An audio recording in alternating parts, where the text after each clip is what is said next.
Hello, good morning, this is Diecast Luna. Hope you're all doing well, and today's video is going to be on this 1968 Ford Mustang GT-CS, I believe. Let's have a little look. Yeah, Ford Mustang GT-CS. So it is from Matchbox, as you can tell. It is one of their basic cars. But basically, I didn't fancy doing a restoration this week. I've got lots of stuff to restore, but I've been looking at this casting for a while and thinking I want to do something with it, because not that you can tell, because I've got the curtain closed, because I've got the sun beaming in on me at the moment, but it's got such a really nice metallic green colour to it, loads of real big chunks of silver. It's just a really nice paint job, and it's really nicely detailed on the sides.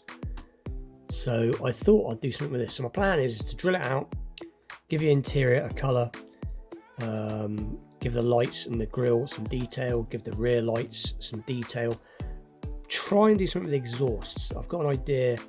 I ain't going to say too much, but I'm going to try and do something with the exhausts. I've got a nice set of wheels picked out for it. So that is going to be today's video, quite short. But anyway, without further ado, let's get it to pieces and let's see what we've got to work with. And here it is. And straight away, I've made a mistake. As you can see, I snapped the base in half, which is this is a first for me. I thought that it had completely drilled through.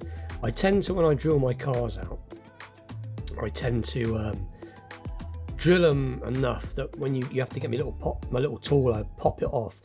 I don't like the bases to fall off because sometimes I don't glue them in case I want to do some more work to them or what have you.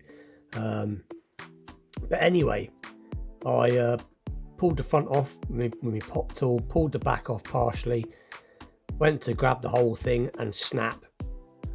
So I made a pretty big mistake, but it'd be fine. It's no problem. This is rather than edit it out and make out I haven't done it, I'll show what I've done.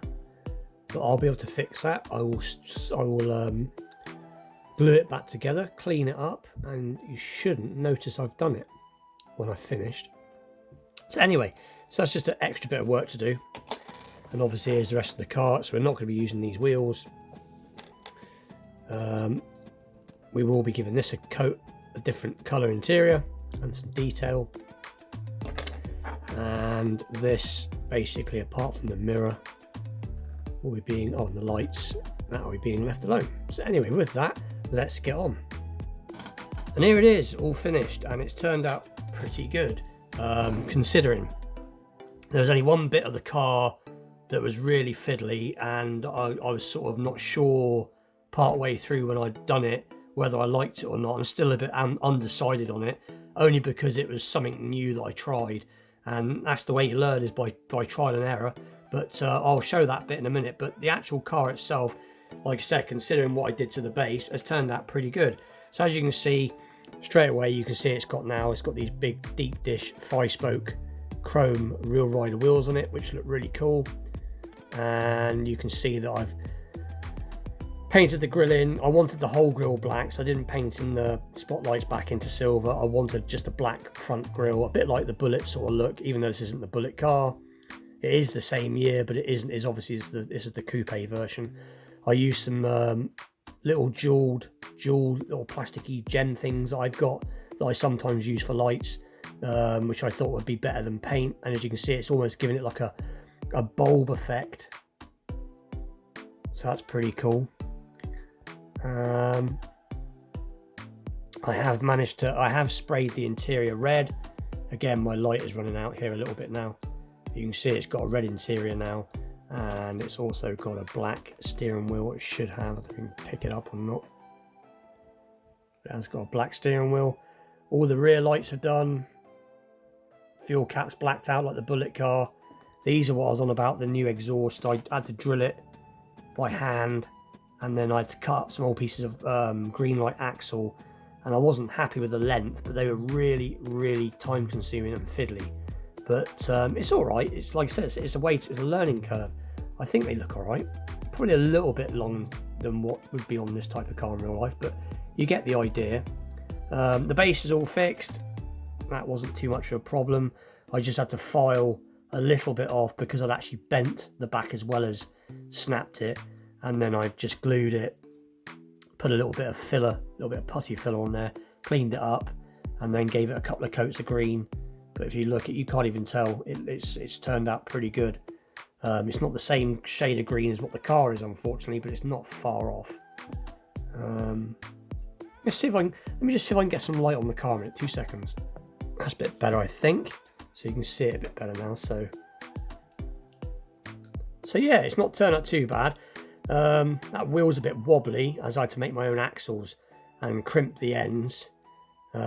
This wheel, the axle I use has got a slight bit of bend in it, so I'm gonna have to try and straighten that. But no, it's like I said, it's turned out okay. Like I said before, this is a nice colour, a nice casting. It just needed a little bit of extra help to make it its full potential.